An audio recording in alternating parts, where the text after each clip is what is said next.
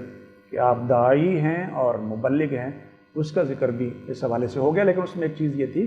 کہ لوگوں کو کیسے بلانا ہے، کیسے دعوت دینی ہے، فرمایا ادعو الی سبیل ربک بالحکمت والموعظۃ الحسنہ وجادلہم باللتی ہی احسن، اپنے رب کے راستے کی طرف بلائیے بالحکمت، حکمت کے ساتھ، سمجھداری کے ساتھ، اچھے واعظ کے ساتھ اور اچھی بحث کے ساتھ. یعنی کسی سے اگر بحث و تکرار کی بھی نوبت آئے تو ڈائلاگ اچھے انداز میں کیا جائے، بحث اچھے انداز میں کی جائے. نبی کریم صلی اللہ علیہ وسلم بہت زیادہ خیرخواہ تھے ان لوگوں کے جن کو آپ دین کی طرف بلاتے تھے اور دل سوزی رکھتے تھے، بہت زیادہ ہمدردی رکھتے تھے، راتوں کو ان کے لیے ہدایت کی دعا بھی مانگتے تھے، کوشش بھی کرتے تھے. بلکہ قرآن نے یہاں تک کہا فَلَعَلَّكَ بَاخِعٌ نَفْسَكَ عَلَىٰ آثَارِهِمْ إِن لَّمْ يُؤْمِنُوا بِهَٰذَا الْحَدِيثِ أَسَفًا، اے نبی کیا آپ اپنے آپ کو ان کے پیچھے ہلاک کر دیں گے کہ یہ اس بات یعنی قرآن پر ایمان کیوں نہیں لاتے ہیں؟ یعنی اس قدر نبی علیہ السلام لوگوں کی اسلام قبول نہ کرنے کی وجہ سے پریشان ہوتے تھے. مطلب یہ تھا کہ میں ان کا خیر خواہ ہوں، ان کی بہتری کی طرف بلا رہا ہوں، ان کو کامیابی اور کامرانی کی طرف بلا رہا ہوں، آخرت کے عذابوں سے بچنے کی طرف بلا رہا ہوں، لیکن یہ انکار پر اصرار کیے ہوئے ہیں. تو اس وجہ سے نبی علیہ السلام پریشان ہوتے تھے. تو اس پر اللہ تعالیٰ نے فرمایا کہ آپ پریشان نہ ہوں، ان لوگوں کا لوٹنا ہماری طرف، پھر ہم ان کو بتائیں گے کہ یہ کیا اعمال کرتے رہے. اور نبی علیہ السلام کا جو نصاب دعوت تھا، نصاب تبلیغ تھا، اس کو بھی قرآن نے بیان کیا ہے. اللہ تعالیٰ فرماتے ہیں وَالَّذِي بَعَثَ فِي الْأُمِّيِّينَ رَسُولًا مِّنْهُمْ يَتْلُو عَلَيْهِمْ آيَاتِهِ، نبی علیہ السلام ان پر اللہ کی آیتیں پڑھتے تھے. وَالَّذِي بَعَثَ فِي الْأُمِّيِّينَ رَسُولًا مِّنْهُمْ يَتْلُو عَلَيْهِمْ آيَاتِهِ وَيُزَكِّيهِمْ وَيُعَلِّمُهُمُ الْكِتَابَ وَالْحِكْمَةَ وَإِن كَانُوا مِن قَبْلُ لَفِي ضَلَالٍ مُّبِينٍ، انہیں کتاب و حکمت کی تعلیم دیتے ہیں، ان کا تزکیہ کرتے ہیں. تو تلاوت قرآن بھی کرتے تھے آپ، قرآن کی آیتیں بھی پڑھتے تھے، تعلیم بھی کرتے تھے کتاب و حکمت یعنی قرآن کی اور حدیث کی تعلیم بھی آپ دیتے تھے، اور ان کا تزکیہ بھی کرتے تھے. تعلیم کے ساتھ ساتھ تربیت بھی نبی علیہ السلام کیا کرتے تھے. نبی علیہ السلام نے بڑی دانائی کے ساتھ لوگوں کو دین کی دعوت دی ہے. بعض ایسے مواقع ہوتے تھے جہاں اشتعال کا امکان ہوتا تھا، لیکن وہاں پر بھی نبی علیہ السلام بڑے تحمل کے ساتھ اور بردباری کے ساتھ دین کا پیغام پہنچایا کرتے تھے. آپ نے وہ واقعہ سنا ہوگا، ایک بدو آیا تھا مسجد نبوی کے اندر، اس نے پیشاب کر دیا تو لوگ جو ہے ان کو غصہ آ گیا اور لوگ اس کو روکنے کے لیے آگے بڑھے. نبی علیہ السلام نے لوگوں کو روک دیا. اس کا مطلب یہ تھا کہ اس کو کچھ نہ کہا جائے، اور اس کی وجہ یہ تھی کہ اگر اس انداز سے اس ناواقف آدمی کو ڈانٹا جاتا تو وہ اسلام سے بددن ہو سکتا تھا، مسلمانوں سے بددن ہو سکتا تھا، اس کو کوئی جسمانی طور پر نقصان ہو سکتا تھا. یہ پہلو بھی موجود تھا. پھر یہ کہ مسجد نبوی زیادہ پراگندہ ہو سکتی تھی اگر اس کو اسی حالت میں روک دیا جاتا. تو خیر وہ اپنی ضرورت سے فارغ ہوا تو نبی علیہ السلام نے بڑی محبت اور پیار سے اسے فرمایا کہ یہ اللہ کا گھر ہے، یہ مسجد ہے، مسجد اس کام کے لیے نہیں ہوتی، اس طرح کا کوئی بھی کام مسجد میں جائز نہیں ہے. یہ اللہ کی عبادت کے لیے ہے، اللہ کے ذکر کے لیے ہے، قرآن پاک کی تلاوت کے لیے ہے. یہ نبی علیہ السلام کے اخلاق سے متاثر ہو کر وہ شخص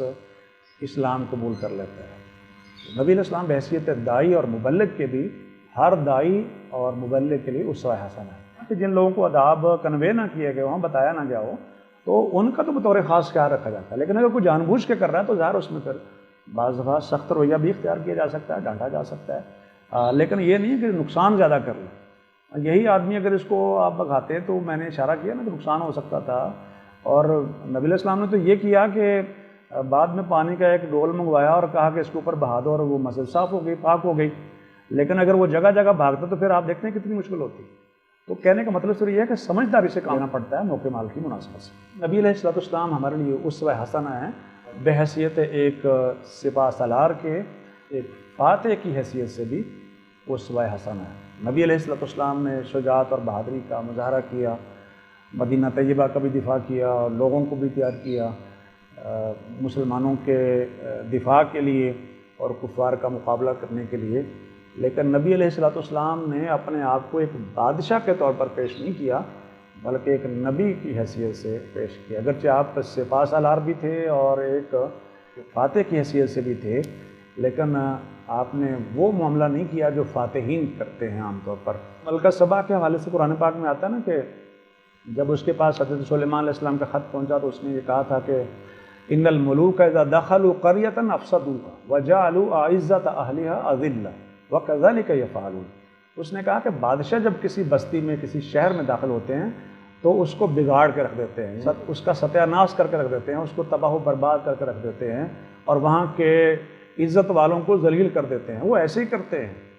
لیکن اسے تو نہیں معلوم تھا کہ حضرت سلیمان علیہ السلام صرف بادشاہ نہیں ہیں، وہ اللہ کے ایک پیغمبر بھی ہیں۔ تو ایک پوری تاریخ ہے ہمارے سامنے، وہ ہلاکو خاں ہے، وہ چنگیز خاں ہیں، انہوں نے تباہی بربادی مچائی ہے خاص کر کسی علاقے اور ملک کو فتح کرنے کے بعد۔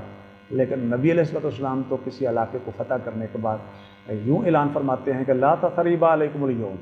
آج تمہیں کچھ نہیں کہا جائے گا، یغفر اللہ لکم، اللہ تمہیں معاف فرمائے۔ بعض حدیث میں ہے کہ آپ نے یہ فرمایا کہ اذهبوا وانتم الطلقاء، مکے والوں سے فرمایا کہ چلے جاؤ، تمہیں کچھ نہیں کہا جائے گا، یعنی تمہیں معاف کر دیا گیا۔ لیکن عرض کروں کہ اس موقع پر بھی 2-4 لوگ ایسے تھے جن کے بارے میں معافی کا اعلان نہیں تھا، یعنی جو بعد میں بھی امن و امان خراب کر سکتے تھے، جیسے عبداللہ بن خطل کے بارے میں نبی علیہ السلام نے فرمایا تھا اگر وہ کعبے کے پردوں میں بھی چھپا ہوا ہو تو اس کو وہاں سے پکڑ کر بھی قتل کر دیا جائے۔ لیکن جو باقی لوگ تھے ان کے لیے عام معافی کا اعلان تھا، بلکہ یہاں تک کہ آپ نے فرمایا جو ابو سفیان کے گھر میں داخل ہو جائے اسے بھی کچھ نہیں کہا جائے گا۔ تو آپ نے عزت نفس کا بھی خیال رکھا وہاں کے معززین کا، جو ان کے سربراہ تھے اور بڑے لوگ تھے، اور جب اسلام قبول کر لیا تو ظاہر تو پھر تو وہ ہیں ہی معزز اور مسلمانوں کے بھائی ہیں۔ تو اس انداز سے نبی علیہ السلام نے ایک فاتح کی حیثیت سے اپنے آپ کو پیش کیا، اور آپ علیہ السلام ہدایات جاری کیا کرتے تھے، بچوں کو قتل نہیں کرنا، بوڑھوں کو قتل نہیں کرنا، عورتوں کو قتل نہیں کرنا، اور جو لوگ عبادت میں مصروف ہوں، عبادت گزار یا عابد قسم کے لوگ ہوں اپنی عبادت خانوں میں، اپنے عبادت خانوں میں موجود ہوں، ان کو بھی آپ نے کچھ نہیں کہنا۔ اس طرح ایون یہاں تک کہ فصلوں کو نقصان نہیں پہنچانا، اپنے باغوں کو نقصان نہیں پہنچانا، اس طرح کی ہدایات نبی علیہ السلام بحیثیت ایک سپاہ سالار کے اور بحیثیت ایک فاتح کے دیا کرتے تھے۔ نبی کریم صلی اللہ علیہ وسلم کی ایک حیثیت حکمران کی حیثیت تھی، یعنی آپ حاکم بھی ہیں، مسلمانوں کے پہلے حاکم خود نبی علیہ السلام ہیں۔ تو نبی علیہ السلام نے بحیثیت حاکم کے کس طرح کا رویہ اختیار کیا اپنی رعایا کے ساتھ، اس کی بھی زبردست مثالیں موجود ہیں۔ اور ایسے عاجزی والے حاکم اور اس قدر آپ کے اندر انکساری پائی جاتی تھی کہ لوگ پہچان نہیں سکتے تھے کہ بالکل سادہ انداز میں کہ لوگوں کے ساتھ ہی بیٹھے ہوئے ہیں، اور جس انداز سے لوگ کام کر رہے ہیں آپ بھی کر رہے ہیں، تو اس لیے لوگ بعض دفعہ پہچان ہی نہیں پاتے تھے کہ تم میں سے اللہ کے رسول کون ہیں۔ اور جو باہر سے وفد آتے تھے بعض دفعہ ان کو پوچھنا پڑتا تھا کہ تم میں سے محمد کون ہے۔ ایک روایت میں یہ آتا ہے کہ ایک عورت اپنے بچے کی قبر پر بیٹھ کے رو رہی تھی، تو نبی علیہ السلام نے اس سے فرمایا اصبری، صبر کرو، یہ صحیح بخاری میں ہے۔ تو اس نے کہا جی یہ مصیبت آپ پر نہیں آئی نا، اس لیے آپ کو اندازہ نہیں۔ تو خیر نبی علیہ السلام آگے تو بعد میں اس کو کسی نے بتایا کہ وہ اللہ کے رسول تھے، تو پھر وہ نبی علیہ السلام کے پاس آئی کہ میں آپ کو پہچان نہیں سکی، تو نبی علیہ السلام نے فرمایا تھا کہ انما الصبر عند الصدمۃ الاولی، صبر تو مصیبت کے آغاز کے وقت ہوتا ہے۔ مطلب یہ کہ صبر تو اس وقت کرنا تھا، وقت ظاہر اس کا گزر چکا ہے۔ ایک سفر میں نبی علیہ السلام کی کچھ لوگوں سے ملاقات ہوئی، ان لوگوں نے نبی علیہ السلام سے پوچھا بھی آپ کون ہیں؟ تو آپ نے فرمایا کہ میں اللہ کا رسول ہوں۔ آپ نے ان سے پوچھا بھائی تم کون لوگ ہو؟ انہوں نے کہا کہ ہم مسلمون ہیں، یعنی ہم مسلمان ہیں۔ تو کہنے کا مطلب یہ ہے کہ وہ لوگ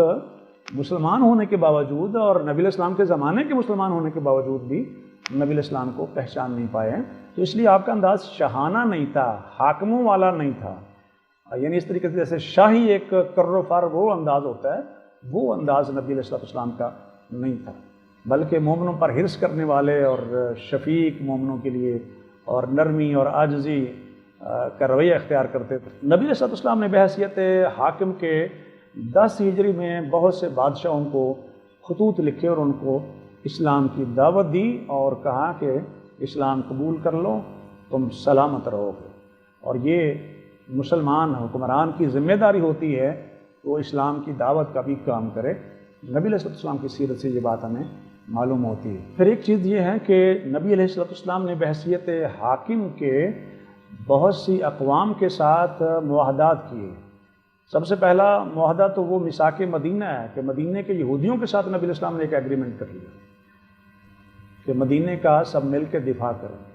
اور باہر سے کوئی حملہ آور ہوگا تو ہم اس کا سب مل کے مقابلہ کریں۔ تو ایک حاکم جو ہے مختلف ایگریمنٹس کے ذریعے سے اپنے لوگوں کی حفاظت بھی کرتے ہیں اور اپنی ریاست کی حفاظت بھی کرتا ہے، اور اس میں یہ چیز بالکل واضح ہے کہ نبی علیہ السلام نے جو معاہدات کیے ہیں وہ اس بات کی بھی دلیل ہے کہ نبی علیہ السلام نے بحیثیت حاکم کے اسلام کسی پر مسلط نہیں کیا، یعنی زبردستی لوگوں کو مسلمان نہیں کیا۔ لا اکراہ فی الدین، اس لیے کہ دین میں جبر نہیں ہے، یعنی زبردستی کسی کو آپ مسلمان نہیں کر سکتے ہیں۔ یہی وجہ ہے کہ جب تلوار نہیں چل رہی تھی اور جہاد کا حکم نہیں آیا تھا، اس وقت بھی لوگ اسلام کی صداقت اور حقانیت کی وجہ سے مسلمان ہو رہے تھے۔ مکہ مکرمہ میں لوگ مسلمان ہو گئے۔ دنیا کے اندر اس وقت بھی ایسے ممالک ہیں جہاں مسلمان فاتحانہ حیثیت سے داخل نہیں ہوئے ہیں، لیکن آج وہ مسلمانوں کے ملک ہیں۔ اور پھر یہ کہ اسلامک اسٹیٹ میں نان مسلمز کے رائٹس ہوتے ہیں، اور یہ بحث پیدا ہی اس وقت ہوتی ہے جب ان کو اپنے مذہب پر قائم رہنے کا حق حاصل ہو، ورنہ تو یہ تھا کہ جب بھی آپ کی حکومت آئے زبردستی لوگوں کو مسلمان بنا لو، اور وہ بحث ہی ختم ہو جاتی حقوق والی۔ برصغیر پاک و ہند میں مسلمانوں کی حکومت رہی ہے 1000 سال تک تقریباً، ہم نے یہاں جبراً لوگوں کو مسلمان نہیں کیا۔ اس وقت بھی مسلمان جو ہیں وہ ہندوؤں اور سکھوں اور کافروں کے مقابلے میں کم ہیں۔ مثلا اگر آپ 20-22 کروڑ پاکستانی لگا لیں، کوئی 20 کروڑ انڈین مسلمانوں کے لگا لیں، یعنی 20 کروڑ کے قریب 20-22 کروڑ انڈیا کے اندر مسلمان ہیں، کچھ شامل کر لیں آپ بنگلہ دیش کے اور مالدیپ وغیرہ اور یہ جتنا بھی برصغیر پاک و ہند ہے اور چھوٹے موٹے ممالک، ان سب میں اگر آپ دیکھیں تو اس وقت بھی ہندو اور دیگر غیر مسلم مسلمانوں سے تعداد میں زیادہ ہے۔ تو مسلمانوں کی بڑی طاقتور حکومتیں بھی یہاں پر آئی ہیں، خاص کر اورنگزیب عالمگیر تک تو طاقتور حکومتیں مسلمانوں کی رہی ہیں۔ آخری 10 سال میں 15 لگے گئے، لیکن پہلے طاقتور حکمران بھی رہے ہیں۔ اس کے باوجود انہوں نے زبردستی لوگوں کو مسلمان نہیں کیا، ورنہ محمد بن قاسم جب 712 عیسوی میں آئے تھے، 92 ہجری میں آئے تھے، اور اس کے بعد یہ سلسلہ شروع ہوتا تو کسی ہندو کو باقی نہ رہنے دیا جاتا، اور نہ کسی سکھ کو باقی رہنے دیا جاتا، نہ کسی اور غیر مذہب کو اس کے مذہب پر قائم رہنے دیا جاتا، بلکہ اس کو جبراً اسلام میں داخل کر لیا جاتا۔ ایسا کیوں نہیں کیا گیا؟ اس لیے کہ اسلام اس بات کی اجازت نہیں دیتا۔ لیکن ایک بات ذہن رکھیں کہ اگر اسلام کے پیغام پہنچانے میں رکاوٹ ہو تو اس کو جہاد کی قوت اور طاقت سے روک دیا جاتا ہے، ہٹا دیا جاتا ہے درمیان سے جو اللہ کا پیغام پہنچانے میں رکاوٹ بنی ہوئی ہو۔ اور ہاں، اس کے بعد جس کی مرضی اسلام قبول کرے، جس کی مرضی نہ کرے۔ یہ جو کہتے ہیں کہ تلوار کے زور پر اسلام قبول کروایا گیا، ان سے ہم پوچھتے ہیں کہ لوگ تو آج بھی اسلام قبول کر رہے ہیں، بلکہ سب سے زیادہ وہ لوگ ہیں مذہب تبدیل کرنے والے جو اسلام میں داخل ہو رہے ہیں۔ ٹھیک ہے، کدو کا وہ بھی ہوں گے جو اسلام چھوڑ رہے ہیں، کہ ایسے بدبخت ہوں گے، لیکن زیادہ تر وہ ہیں جو اسلام قبول کر رہے ہیں۔ حالانکہ کون سی تلوار ہے آج مسلمانوں کے پاس؟ ان بیچاروں کو تو اپنی تلوار کی فکر پڑی ہوئی ہے۔ میں پاکستانیوں کی بات کروں تو ان بیچاروں کو ڈر لگا کہ ہماری تلوار کو اٹھا کے نہ لے جائے۔ میرا اشارہ اپنی قوت کی طرف ہے، کہ یعنی ایسے جیسے کوئی ایک پیس پڑا ہوتا ہے اس کو اٹھا کے کوئی بھاگ جائے گا۔ ہماری کیفیت تو یہ بنی ہوئی ہے، تلوار کہاں ہیں، بیچارے منہ چھپاتے پھر رہے ہیں۔ لیکن اس وقت بھی اسلام اپنی قوت اور طاقت سے پھیل رہا ہے، یعنی اپنی صداقت سے اور اپنی حقانیت کی بنیاد پر پھیل رہا ہے۔ اس لیے یہ الزام لگایا کچھ لوگوں نے کہ اسلام میں لوگوں کو زبردستی داخل کیا جاتا رہا۔ نبی کریم صلی اللہ علیہ وسلم کی ایک حیثیت زاہد کی حیثیت ہے۔ زاہد وہ شخص ہے جس کو دنیا کا لالچ نہ ہو، یعنی وہ ضروریات زندگی کو حاصل بھی کرتا ہے، استعمال بھی کرتا ہے، دنیا کی نعمتوں کا استعمال بھی کرتا ہے، لیکن دنیا کو اپنے اوپر سوار نہیں کرتا۔ اور یہ نبی علیہ السلام کا جو زہد ہے یہ اختیاری ہے۔ اختیاری کا مطلب یہ ہے نبی علیہ السلام نے اپنی مرضی سے اس کو اڈاپٹ کیا ہے۔ اگر آپ چاہتے تو صفا پہاڑ سونے کا بنا دیا جاتا، بلکہ ایک حدیث میں یہ بھی آتا ہے کہ آپ کے پاس جبریل آئے تھے اور انہوں نے نبی علیہ السلام سے آ کے پوچھا کہ اللہ تعالیٰ پوچھتے ہیں کہ آپ بادشاہ رسول بننا چاہتے ہیں یا بندہ رسول بننا چاہتے ہیں؟ اور نبی علیہ السلام نے ابھی کوئی آپشن نہیں لیا تھا، تو جبریل نے یوں اشارہ کیا، یعنی نیچے کی طرف اشارہ کیا ہاتھ کا،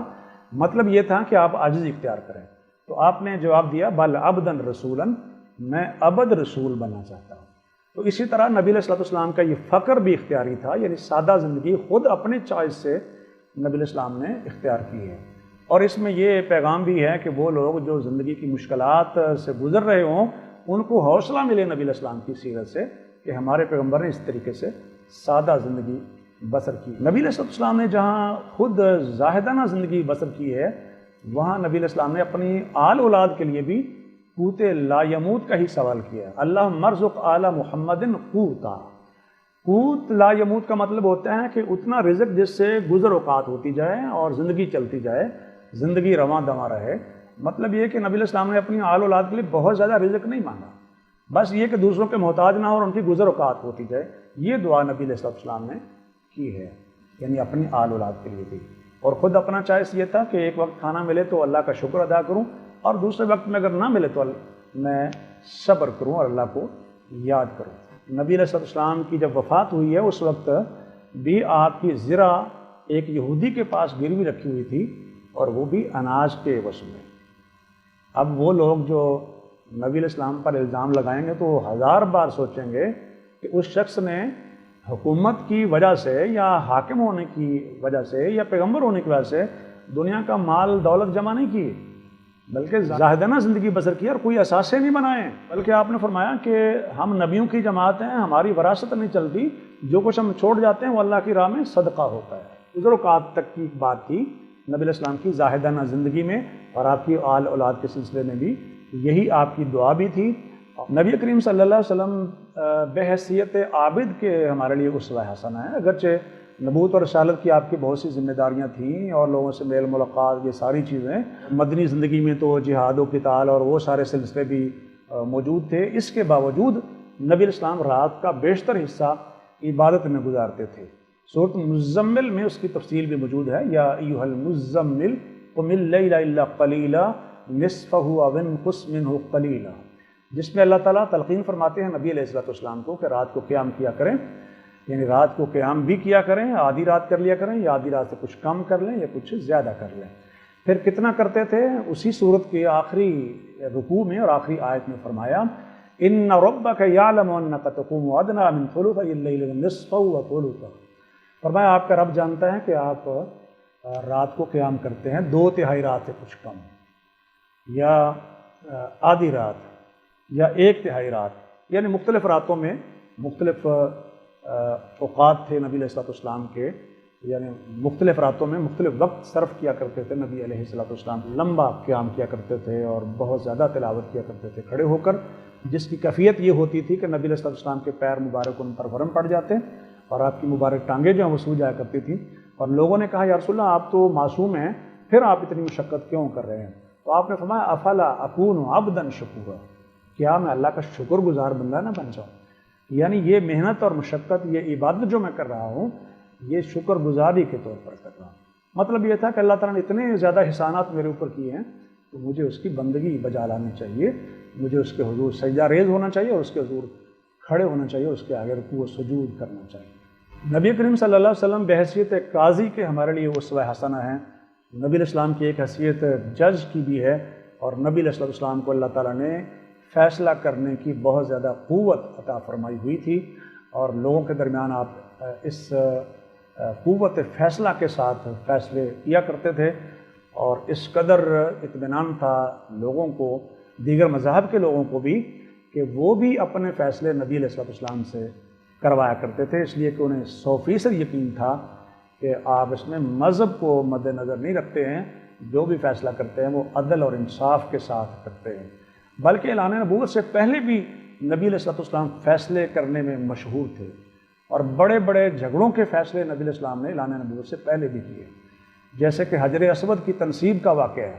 35 سال کی عمر تھی نبی علیہ السلام کی جب بیت اللہ کو تعمیر کیا جا رہا تھا، یعنی نئے سرے سے تعمیر کیا جا رہا تھا، اور جب حجر اسود کو دیوار میں نصب کرنے کا وقت آیا تو وہاں کے جو سردار تھے ان کا اختلاف ہو گیا، یعنی چونکہ یہ بہت بڑی سعادت کی بات تھی اور ہر کوئی چاہتا تھا کہ وہ حجر اسود کو اٹھا کر بیت اللہ کی دیوار کے اندر نصب کرے، تو اس اختلاف کو نبی علیہ السلام نے ختم کیا تھا۔ ان لوگوں نے یہ طے کیا کہ کل صبح جو سب سے پہلے آئے وہ جو فیصلہ اس بارے میں کرے وہ ہمیں منظور ہوگا۔ اگلے دن نبی علیہ السلام سب سے پہلے آئے تو لوگوں نے کہا امانت دار آگے ہیں، ہم راضی ہیں، یعنی جو بھی فیصلہ وہ کر دیں وہ ہمیں منظور ہے۔ تو نبی علیہ السلام نے ایک چادر منگوائی اور اس چادر کے اوپر حجر اسود کو رکھوا دیا، اور ان سرداروں سے کہا کہ اس چادر کو پکڑ کر دیوار کے قریب لے آؤ، یعنی خانہ کعبہ کی دیوار کے ساتھ لے آؤ۔ تو نبی علیہ السلام نے اس پتھر کو اپنے مبارک ہاتھوں سے اٹھا کر بیت اللہ کی دیوار کے اندر نصب کر دیا، تو سارے سردار خوش ہو گئے کہ ان سب کو سعادت مل گئی ہے اس کو نصب کرنے کی۔ نبی علیہ السلام کے جو فیصلے ہیں وہ اللہ کے حکم کے مطابق ہی تھے، وہ قرآن میں ہوں یا قرآن میں نہ ہوں۔ نبی علیہ السلام فیصلوں میں اپنے کسی پیارے سے پیارے کی سفارش بھی قبول نہیں کرتے تھے، جیسے کہ مخزومیہ عورت کے ہاتھ کاٹنے کا واقعہ ہے جس میں نبی علیہ السلام کے ایک پیارے اسامہ بن زید نے سفارش کی تھی، تو نبی علیہ السلام بہت زیادہ ناراض ہوئے تھے، فرمایا اتشفع فی حد من حدود اللہ، اللہ کی حدوں میں سفارش کر رہے ہو تم، اور آپ نے قسم اٹھا کے فرمایا تھا تم سے پہلے لوگ اس لیے ہلاک ہو گئے جب ان میں سے کوئی با اثر آدمی چوری کرتا اس کو چھوڑ دیتے تھے، اور جب کوئی کمزور آدمی چوری کرتا اس کا ہاتھ کاٹ دیتے تھے، اس پر حدیں قائم کرتے تھے۔ اللہ کی قسم اگر میری اپنی بیٹی فاطمہ بھی ہوتی تو میں محمد اس کا بھی ہاتھ کاٹ دیتا۔ یہ ہے جج، یہ ہے قاضی، فیصلہ کرنے والا جو کسی کی روح رعایت نہیں کرتا۔ قرآن نے یہ کہا کہ کسی قوم کی دشمنی تم اس بات پر آمادہ نہ کرے کہ تم انصاف نہ کر سکو، کسی قوم کی دشمنی تم اس بات پر نہ اکسائے کہ تم انصاف نہ کر سکو۔ نبی علیہ السلام کی ایک حیثیت طبیب کی ہے، اور حدیث کی کتابوں کے اندر ایک کتاب ہوتی ہے کتاب الطب، وہاں پر تفصیلات بیان کی گئی ہیں اس حوالے سے، اور مستقل کتابیں بھی اس موضوع پر موجود ہیں، یعنی طب نبوی سے متعلق۔ میڈیکل سائنس نے بہت زیادہ ترقی تو اس زمانے میں نہیں کی تھی، لیکن آج دنیا اس طرف واپس آ رہی ہے، یعنی نیچرل انداز ہیں جو علاج کے، اس طرف لوگ آ رہے ہیں، اور علاج بالغذا پر تو باقاعدہ اس زمانے میں لوگ فوکس کر رہے ہیں، اس نیچرل طریقہ کار علاج کا موجود ہے، تو اس کی طرف لوگ آ رہے ہیں اور اس کی طرف آنا چاہیے۔ آپ جانتے ہیں کہ اس زمانے میں بھی لوگ کہتے ہیں کہ بہت سی بیماریاں تو گندگی کی وجہ سے اور جراثیم کی وجہ سے پھیل رہی ہیں، اور نبی الاسلام نے جو طہارت کی تعلیم دی ہے، صفائی اور ستھرائی کی تعلیم دی ہے، پاکیزگی کی تعلیم دی ہے، اور خود پاکیزہ رکھا اپنے آپ کو اللہ کے حکم کے مطابق بھی اور اپنے ذوق کے مطابق بھی، اور اپنی نفاست پسندی کی بنا پر بھی اپنے آپ کو آپ نے صاف ستھرا رکھا ہے، تو اس سے بھی بہت سی بیماریاں تو خود ختم ہو جائیں گی اور حملہ آور نہیں ہو سکیں گی۔ ہم پوری ایمانداری کے ساتھ سمجھتے ہیں کہ اگر نبی الاسلام کی ہدایات پر عمل کیا جائے تو بہت سی بیماریوں سے بچا جا سکتا ہے۔ نبی علیہ السلام کے جو معالجات ہیں، یہ نبی الاسلام نے جن بیماریوں کا علاج کیا ہے ان میں سے چند ایک کا میں اشارہ کر دیتا ہوں، زیادہ وقت تو نہیں ہے۔ نبی علیہ السلام نے شہد کے ذریعے سے علاج کیا ہے۔ جس شخص کو بد ہضمی کا کوئی ایشو ہو تو نبی شہد کے ذریعے سے اس کا علاج کیا جا سکتا ہے، نبی علیہ السلام نے کیا ہے۔ پیٹ کی بعض بیماریوں کا علاج نبی علیہ السلام نے شہد کے ذریعے سے کیا ہے۔ قرآن بھی کہتا ہے فیہ شفاء للناس، اس میں لوگوں کے لیے شفا ہے۔ بچے کا علاج کیا تھا عود ہندی کے ساتھ، عود ہندی کا سفوف بنا کر اس کو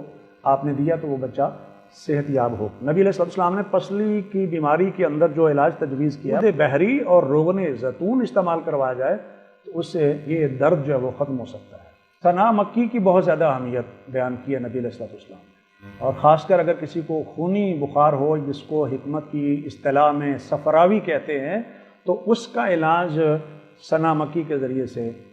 کیا جاتا ہے۔ آپ نے کلونجی کا نام بھی سنا ہوگا، وہ بھی بہت سی بیماریوں کی دوا ہے، جس میں خونی پیچز لگ جاتے ہوں، ایسا بخار اگر ہو تو اس کا علاج کلونجی کے ذریعے سے کیا جاتا ہے۔ تو اس قسم کی ہدایات ہیں جو نبی علیہ السلام کی سیرت سے ہمیں ملتی ہیں۔ فساد خون، بد ہضمی یا جسم کے اندر نقاہت اور کمزوری پیدا ہو گئی ہے تو اس کا علاج بھی نبی علیہ السلام کی طرف سے تجویز کیا گیا، طب نبی میں اس کا علاج بھی موجود ہے۔ نبی کریم صلی اللہ علیہ وسلم کی ایک حیثیت سخی کی حیثیت ہے، اور آپ نے کبھی کسی کو نہ نہیں کی ہے، جس کو عربی زبان میں لا کہتے ہیں۔ کوئی چیز کسی نے مانگی، آپ نے کہا نہیں، یہ کبھی نہیں ہوا، بلکہ یہاں تک ہوتا تھا کہ نبی علیہ السلام فرماتے تھے کہ میرے نام پر فلاں سے قرض لے لو، مطلب یہ کہ اس سے لے لو، میں بعد میں اس کو ادا کر دوں گا، یا یہ کہ آپ ضرورت پوری کرنے کی کوشش کرتے، سفارش کر دیتے، کسی کو کہہ دیتے، ہر ممکن کوشش کرتے کہ کسی کی ضرورت پوری ہو جائے۔ اور نبی علیہ السلام جب اللہ کی راہ میں خرچ کرتے تھے، جب بھی مال آتا تو اس انداز میں خرچ کرتے تھے کہ لا یخشى الفقر، لوگ مانتے تھے، کافر بھی مانتے تھے کہ آپ کو فقر و فاقے کا ڈر نہیں ہے، یعنی یہ ڈر نہیں ہے کہ میں غریب ہو جاؤں گا، مال سارا خرچ ہو جائے گا، پھر کیا ہوگا، کبھی آپ نے اس چیز کی ٹینشن نہیں لی۔ خود بھی اللہ کی راہ میں خرچ کرتے، لوگوں کو بھی خرچ کرنے کی ترغیب دلاتے، اور فرمایا کرتے کہ صدقہ کرنے سے مال کم نہیں ہوتا۔ قرآن مجید میں مثالیں موجود ہیں جو اللہ کی راہ میں خرچ کرتے ہیں، کس قدر ان کے مال میں اللہ تعالیٰ برکات عطا فرماتے ہیں۔ نبی علیہ السلام کی طرف سے دعائیں بھی اس حوالے سے موجود ہیں۔ تو ایک سخی کی حیثیت سے بھی نبی علیہ السلام ہمارے لیے اسوہ حسنہ ہے۔ آپ محلے داروں کا خیال رکھتے، ان کی ضروریات کا خیال رکھتے، بیماروں کی تیمارداری کرتے، اور اس طریقے سے لوگوں کے حقوق کا خیال رکھتے، ضروریات پوری کرنے کی کوشش کرتے، جنازوں میں شرکت کرتے، اگر کسی کی مشکل ہوتی تو اس کو حل کرنے کے لیے آپ آگے آگے ہوتے تھے ایک عام شہری کی حیثیت سے۔ بلکہ ہمیں تو یہ بھی معلوم ہوتا ہے کہ اعلان نبوت سے پہلے بھی نبی علیہ السلام بہت سارے رفاہی کام کیا کرتے تھے۔ اس کی واضح مثال سیرت النبوی کے حوالے سے حلف الفضول کی موجود ہے۔ ایک آدمی تھا مکہ سے باہر سے آیا اور اس کا مال لوگوں نے دبا لیا تھا، یعنی کوئی چیز خریدی لیکن رقم ادا نہیں کی۔ آس بن وائل کا ذکر ملتا ہے۔ تو قریش کے بہت سے قبیلوں کے لوگ جو ہیں وہ جمع ہوئے اور انہوں نے اس بات پر ایگریمنٹ کر لیا کہ ہم سب لوگ مل کر مظلوم کا ساتھ دیں گے، اور وہ مکے کا رہنے والا ہو یا مکے سے باہر کا ہو، جس کا بھی کسی نے حق دبایا ہو تو ہم سب مل کے کوشش کریں گے کہ حقدار کو اس کا حق لے کے دیا جائے، اور ہم مظلوم کے ساتھ کھڑے ہوں گے، اس کی مدد کریں گے اور اس کی حمایت اور نصرت میں ہم کمر بستہ رہیں گے۔ تو نبی علیہ السلام اس معاہدے کے اندر خود شامل ہوئے تھے، حلف الحضول کے اندر، بلکہ جب نبی علیہ السلام پر اللہ کی طرف سے وحی آنا شروع ہو گئی تو اس وقت بھی آپ نے فرمایا تھا کہ اب بھی اگر مجھے اس قسم کے کسی معاہدے کی طرف بلایا جائے تو اب بھی میں اس کے ساتھ شامل ہو جاؤں گا، یعنی اس معاہدے میں شامل ہو جاؤں گا، یعنی جس کا مقصد مظلوموں کے ساتھ کھڑے ہونا اور حقداروں کو ان کا حق لے کر دینا اور کمزوروں کی مدد کرنا اور ان کی حمایت اور نصرت میں کھڑے ہونا، تو اب بھی میں اس کے لیے تیار ہوں کہ آپ بیواؤں کی ضروریات پوری کرتے، ان کی خبر گیری کرتے، اور اگر ان کی کوئی ضرورت ہوتی تو وہ پوری کر دیتے۔ یہاں یہ بات بھی موجود ہے، جب پہلی وحی نازل ہوئی تھی تو حضرت خدیجہ نے جو نبی علیہ السلام کے بارے میں فرمایا تھا کہ اللہ تعالیٰ آپ کو بیار و مددگار نہیں چھوڑے گا، کلا واللہ ما یخزیک اللہ ابدا انک لتصل الرحم، اس لیے کہ آپ صلہ رحمی کرتے ہیں، اور جو اپنا بوجھ نہیں اٹھا سکتے ان کا بوجھ آپ اٹھاتے ہیں، جو کما نہیں سکتے ان کو آپ کما کر دیتے ہیں، آپ مہمان نوازی کرتے ہیں، آپ حق کے ساتھ کھڑے ہوتے ہیں، تو اللہ تعالیٰ آپ کو کبھی بیار و مددگار نہیں چھوڑے گا۔ یہ صحیح بخاری کے شروع میں یہ بات موجود ہے۔ تو ایک عام شہری کی حیثیت سے بھی نبی علیہ السلام ہمارے لیے اسوہ حسنہ ہے۔ نبی کریم صلی اللہ علیہ وسلم چونکہ رہبر کامل ہیں تو نبی علیہ السلام ایک مرشد کی حیثیت سے بھی ہمارے لیے اسوہ حسنہ ہے۔ مرشد کا معنی ہے صحیح راستہ بتانے والا، تو خود بھی شریعت کی پابندی فرماتے اور لوگوں کو بھی شریعت کی طرف دعوت دیا کرتے تھے، لوگوں سے بیعت لیتے تھے، اور مردوں سے ہاتھ ملا کے بیعت لیتے یعنی مصافحہ کرتے، اور عورتوں سے زبانی کلامی بیعت لیتے تھے۔ عورتوں نے کہا کہ ہم بھی اسی طرح بیعت کرنا چاہتے ہیں جیسے مرد آپ کی بیعت کرتے ہیں، تو نبی علیہ السلام نے فرمایا انی لا اصافح النساء، میں عورتوں سے مصافحہ نہیں کرتا، اس لیے کہ غیر محرم عورتوں کے ساتھ مصافحہ کرنا جائز نہیں ہے، خواہ کو کتنا ہی محترم شخص کیوں نہ ہو، اور نبی علیہ السلام کی تعلیم اور سیرت میں یہ بات موجود ہے جس کا فی زمانہ ہم لحاظ نہیں رکھتے مصافحہ کرتے وقت۔ نبی علیہ السلام لوگوں سے بیعت لیتے اور اس میں بعض دفعہ جہاد پر بیعت لیتے، اور بعض دفعہ جزوی طور پر کسی ایک عمل پر کسی ایک صحابی سے یا بعض صحابہ سے بیعت لیتے، جیسے کہ ایک حدیث میں یہ بھی آتا ہے، قرآن میں بھی ذکر ہے کہ نبی علیہ السلام نے مسلمان عورتوں سے بھی بعض کاموں پر بیعت لی تھی کہ وہ چوری نہیں کریں گی، وہ زنا نہیں کریں گی، وہ شرک نہیں کریں گی، اور اس طرح کے دیگر کاموں پر نبی علیہ السلام نے عورتوں سے بیعت لی تھی۔ سورۃ ممتحنہ 28ویں پارے میں اس کا ذکر موجود ہے۔ نبی کریم صلی اللہ علیہ وسلم کی ایک حیثیت معلم کی ہے۔ نبی علیہ السلام کو اللہ تعالیٰ نے معلم بنا کر بھیجا ہے، یعلمہم الکتاب والحکمہ، لوگوں کو کتاب و حکمت کی تعلیم دیتے تھے نبی علیہ السلام، معلم کی حیثیت سے۔ اور اس پر بعض اہل علم نے مستقل کتابیں بھی لکھی ہیں۔ اس میں ایک کتاب ہے پروفیسر ڈاکٹر فضل الہی حافظہ اللہ کی، نبی کریم صلی اللہ علیہ وسلم بحیثیت معلم، اس میں انہوں نے تفصیل کے ساتھ بیان کیا ہے کہ نبی علیہ السلام کا تعلیم کا طریقہ کار کیا تھا اور کیا کیا انداز تھے نبی علیہ السلام کے۔ نبی علیہ السلام کو اللہ نے فرمایا تھا کہ قُل رب زدنی علما، یعنی بڑے سے بڑا عالم بھی ہو تو اس کو بھی علم میں اضافے کی دعا کرنی چاہیے۔ اس کی دلیل یہ ہے کہ اللہ تعالیٰ نبی سے فرما رہے ہیں کہ اے نبی کہیے رب زدنی علما، اے میرے رب میرے علم میں اضافہ فرما، اور جو غیر مفید علم ہے اس سے آپ اللہ کی پناہ مانگتے تھے، یعنی ایسا علم جو غیر مفید ہے اس سے آپ اللہ کی پناہ مانگتے تھے، حالات کے مطابق لوگوں کو آپ تعلیم دیا کرتے تھے، اور تعلیم دینے کا کوئی بھی موقع ہاتھ سے نہیں جانے دیا کرتے تھے۔ نبی علیہ السلام کی ایک حیثیت یہ ہے کہ آپ خوش مزاح بھی تھے۔ یہ مزاح کا لفظ میں بول رہا ہوں، ایک ہوتا مذاق، ایک ہے مزاح، تو مذاق تو نہیں آپ کرتے تھے لیکن مزاح فرماتے تھے، یعنی خوش طبع فرماتے تھے۔ لوگوں نے کہا یا رسول اللہ آپ ہم سے خوش طبع فرما رہے ہیں، تو فرمایا لیکن میں بات تو سچی کہتا ہوں نا، تو مزاح کے اندر بھی جھوٹ نہیں بولنا چاہیے، یعنی اگر آپ کوئی لائٹر موڈ میں بات کر رہے ہیں یا ہلکے پھلکے انداز میں بات کرنا چاہتے ہیں، خوش طبع کے انداز میں بات کر رہے ہیں، تب بھی بات سچی کرنی چاہیے۔ بہت سے واقعات ہیں، صرف ایک واقعے کا اشارہ کرتا ہوں کہ ایک عورت نے آپ سے اونٹ مانگا تھا، تو نبی علیہ السلام نے فرمایا ہم تو آپ کو اونٹ کا بچہ دیں گے، تو اس نے کہا کہ اونٹ کے بچے کو میں نے کیا کرنا ہے؟ ظاہر ہے کہ نہ تو اس پر بوجھ لادا جا سکتا ہے، سامان لادا جا سکتا ہے، نہ وہ سواری کے قابل ہوتا ہے۔ تو نبی علیہ السلام نے ایک صحابی کو اشارہ کیا تو اس نے ایک اونٹ کھول کر اس بوڑھیا کو دے دیا۔ تو نبی علیہ السلام نے فرمایا دیکھو اونٹ کا بچہ ہی ہے نا، مطلب یہ کہ ہر اونٹ کا بچہ ہی تو ہوتا ہے۔ تو آپ نے خوش طبعی کی کیفیت پیدا کر دی لیکن سچ بول کر۔ ہمارے یہاں کیا کرتے ہیں لوگ، یہ حسب حال والے، یہ خبرناک والے، یہ خبردار والے اور کتنے ایسے مراسیوں کے پروگرام ہیں جس میں جھوٹ بول لوگوں کو ہنساتے ہیں۔ تو یہ کوئی دانش مندی نہیں، یہ کوئی عقل مندی، ذہانت یہ نہیں ہے کہ جھوٹ بول کر لوگوں کو ہنسائیں۔ ذہانت تو یہ ہے کہ بولیں بھی سچ اور پھر اس طرح ظرافت پیدا کر دیں آپ کلام کے اندر۔ تو اس طریقے سے نبی علیہ السلام تبسم بھی فرماتے اور خوش طبعی سے بھی پیش آتے تھے۔ ایک صحابی سے فرمایا ادھر آؤ دو کان والے، تو ظاہر ہر آدمی کے دو ہی کان ہوتے ہیں۔ تو اس انداز سے بعض دفعہ نبی علیہ السلام لوگوں سے مخاطب ہوا کرتے تھے، بلکہ بچوں کے ساتھ بھی نبی علیہ السلام شفقت فرماتے اور ان سے بھی بعض دفعہ اس طریقے سے پیش آتے تھے۔ ابو عمیر بچہ تھا،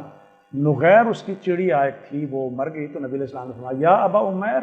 ما فعل النغیر، تاکہ وہ بچہ جو ہے اس کا غم غلط ہو جائے اور وہ خوش ہو جائے۔ ابا عمیر وہ کیا ہوئی آپ کی نغیر؟ تو اس انداز سے نبی علیہ السلام خوش طبعی کے ساتھ بھی پیش آتے تھے۔ نبی علیہ السلام بحیثیت تاجر کے ہمارے لیے اسوہ حسنہ ہے۔ آپ کے علم میں ہونا چاہیے کہ نبی علیہ السلام کے آباء و اجداد کا جو پیشہ تھا، یعنی آپ کا آبائی پیشہ،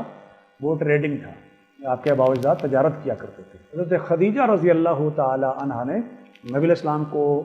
سرمایہ فراہم کیا اور آپ کو اپنا وکیل تجارت مقرر کیا اور اپنا ایک ہوشیار غلام میسرہ بھی ساتھ کر دیا۔ تو نبی علیہ السلام جو خریدار ہیں ان کے حقوق کا خیال رکھتے تھے۔ بڑی بات کرتے ہیں آج کل لوگ صارفین کے حقوق کی، کنزیومر رائٹس کی بات کرتے ہیں، یوزر رائٹس کی بات کرتے ہیں، کسٹمر رائٹس کی بات کرتے ہیں، لیکن نبی علیہ السلام نے وہ عمل کر کے دکھایا ہے کہ کسٹمر کو رسپیکٹ دی ہے آپ نے، صارفین کو عزت دی ہے آپ نے، یوزر کو آپ نے عزت دی ہے، اور پھر اللہ تعالیٰ نے برکات عطا فرمائی، اور انہی برکات کے نتیجے میں عرب کی ایک طاہرہ اور عرب کے ایک امین کا رشتہ آپس میں ہو گیا۔ اس تفصیل میں جانے کا وقت نہیں ہے، لیکن یہ کہ نبی علیہ السلام بحیثیت تاجر کے ہمارے لیے اسوہ حسنہ ہے، اور تجارت کے سنہری اصول جو نبی علیہ السلام نے بیان فرمائے وہ حدیث کی کتابوں کے اندر بھی موجود ہیں، قرآن کے اندر بھی موجود ہیں۔ اسلام کا تجارتی ضابطہ اخلاق ایک میری تعلیف بھی ہے، اس کے اندر بھی میں نے تفصیل سے بتایا ہے کہ نبی علیہ السلام کی تجارت کے حوالے سے کیا ہدایات ہیں۔ کہ نبی علیہ السلام منڈیوں میں تشریف لے جاتے تھے اور تاجروں کو ہدایات دیا کرتے تھے، اور اگر کوئی گڑبڑ دیکھتے تو اس میں لوگوں کو سمجھاتے آپ کہ بالکل دو ٹوک فیصلہ کرو، اس میں کوئی گڑبڑ نہیں ہونی چاہیے، ماپ تول میں کمی بیشی نہیں ہونی چاہیے، اور جو چیز ظاہر نظر آ رہی ہے وہ ہونی بھی ویسے ہی چاہیے جیسے وہ نظر آ رہی ہے، اور یہ نہیں ہے کہ اچھی چیزوں پر ہو اور نیچے جو ہے معاملہ دوسرا ہو۔ نبی علیہ السلام بحیثیت ایک مصلح کے ہمارے لیے اسوہ حسنہ ہے، ریفارمر ہیں نبی علیہ السلام۔ لوگ گمراہی کے اندر تھے، ان کانوا من قبل لفی ضلال مبین، تو نبی علیہ السلام نے ان بری رسوم کو ختم کیا ہے، ظلم و زیادتی کو ختم کیا ہے، شرک و بدعات کو ختم کیا ہے، بد اخلاقیوں کا کلا کما کیا ہے، اور جو بھی بری چیزیں لوگوں کے اندر موجود تھیں ان سب کا خاتمہ کر دیا آپ نے۔ وہ تجارت کے اندر ہوں، وہ عقیدے کے اندر ہوں، وہ لین دین میں ہوں، معاملات میں ہوں، نکاح طلاق میں ہوں، بے شمار ایسی چیزیں تھیں جن کی اصلاح فرمائی نبی علیہ السلام نے، اور بالکل ایک ریوائول کر دیا۔ نبی علیہ السلام نے جو انقلاب برپا کیا ہے، محمدن ریولوشن، وہ ایک ملٹی ڈائمینشنل ایک انقلاب ہے جو نبی علیہ السلام نے برپا کیا تھا۔ وہ جو ظلم و زیادتی کا معاملہ تھا معاشرے کے اندر، عورتوں پر ظلم ہوتا تھا، بیواؤں پر ظلم ہوتا تھا، یتیموں پر ظلم ہوتا تھا، ان سب کا خاتمہ کیا نبی علیہ السلام نے، اور جو لوگوں کی حق تلفی ہوتی تھی یا لوگوں کی مجبوریوں سے ناجائز فائدہ اٹھایا جاتا تھا اس کو بھی نبی علیہ السلام نے منع کر دیا، اور جن مصیبتوں میں خواہ لوگوں نے رسوم و رواج کی وجہ سے ڈالا ہوا تھا ان سب کا خاتمہ کر دیا نبی علیہ السلام نے۔ قرآن کے الفاظ میں اگر دیکھیں تو قرآن کہتے ہیں وَيَضَعُ عَنْهُمْ إِصْرَهُمْ، اللہ کے نبی ان کے بوجھ ان سے اتارتے ہیں، وَالْأَغْلَالَ الَّتِي كَانَتْ عَلَيْهِمْ، اور وہ پھندے بھی اتارتے ہیں جو ان کے اوپر تھے، یعنی ان کی گردنوں میں جو طوق پڑے ہوئے تھے جہالت کے اور شرک کے اور کفر کے اور بغاوت کے اور بد اخلاقی کے، وہ سارے طوق نبی علیہ السلام نے ان کے اتار دیے۔ طبقاتی کشمکش کا بھی خاتمہ کر دیا نبی علیہ السلام نے، قبیلوں اور برادریوں کی بنا پر لڑائی جھگڑے، کبھی پانی پینے پلانے پہ جھگڑا، کبھی گھوڑا آگے بڑھانے پہ جھگڑا، چھوٹی چھوٹی باتوں پر جھگڑے ہوتے تھے، لیکن نبی علیہ السلام نے اللہ کے فضل و کرم سے، اللہ کی توفیق کے ساتھ ان کو بھائی بھائی بنا دیا۔ فرمایا وَاذْكُرُوا نِعْمَتَ اللَّهِ عَلَيْكُمْ إِذْ كُنْتُمْ أَعْدَاءً فَأَلَّفَ بَيْنَ قُلُوبِكُمْ، اللہ کی اس نعمت کو یاد کرو جب تم ایک دوسرے کے خون کے پیاسے تھے، تو اس نے تمہیں، یعنی اللہ تعالیٰ نے اپنے فضل و کرم سے تمہیں بھائی بھائی بنا دی، اچھے اخلاق کی ان کو تعلیم دی اور خود بھی اچھا اخلاق پیش کیا۔ فَإِنَّكَ لَعَلَىٰ خُلُقٍ عَظِيمٍ کی گواہی تو قرآن نے دی ہے۔ اور اس لیے حضرت عائشہ رضی اللہ تعالیٰ عنہ سے جب پوچھا گیا نبی علیہ السلام کے اخلاق کے بارے میں تو فرمایا کان خلقہ القرآن، نبی علیہ السلام کا اخلاق قرآن تھا۔ تو نبی علیہ السلام نے اچھے اخلاق کے ذریعے سے، اچھی سیرت کے ذریعے سے لوگوں کی اصلاح کی، اور وہ لوگ جو ایک دوسرے کو دیکھنا نہیں چاہتے تھے، خون کے پیاسے تھے، لڑائیوں میں جتے رہتے تھے، ان کو آپس میں بھائی بھائی بنا دیا۔ خود نہ تھے جو راہ پر اوروں کے ہادی بن گئے، اور ان کا منظر یہ تھا کہ یؤثرون علی انفسہم ولو کان بہم خصاصہ، اپنے اوپر دوسروں کو ترجیح دینے والے بن گئے، اگرچہ ان کو بھوک ہی کیوں نہ لگی ہوتی تھی، اور اگرچہ خود حاجت ہی کیوں نہ ہوتی، اپنے بھائیوں کو اپنے اوپر ترجیح دیتے تھے۔ اور قرآن میں دوسرے مقام پر ہے وَيُطْعِمُونَ الطَّعَامَ عَلَىٰ حُبِّهِ مِسْكِينًا وَيَتِيمًا وَأَسِيرًا إِنَّمَا نُطْعِمُكُمْ لِوَجْهِ اللَّهِ لَا نُرِيدُ مِنكُمْ جَزَاءً وَلَا شُكُورًا۔ تو یہ نبی علیہ السلام کے اخلاق کی ایک جھلک تھی جو اس زمانے کے لوگوں کے اندر ٹرانسفر ہوتی ہے، اور وہ اخلاق نبی علیہ السلام سے سیکھتے ہیں اور امت کے لیے اسوہ بن جاتے ہیں۔ اور اس لیے قرآن نے کہا کہ لوگ اگر ایسے ایمان لائیں جیسے وہ لوگ ایمان لائے ہیں تو تم ہدایت پاؤ گے۔ تو یہ نبی علیہ السلام کی سیرت کے مختلف پہلو ہیں جو اختصار کے ساتھ پیش کیے گئے۔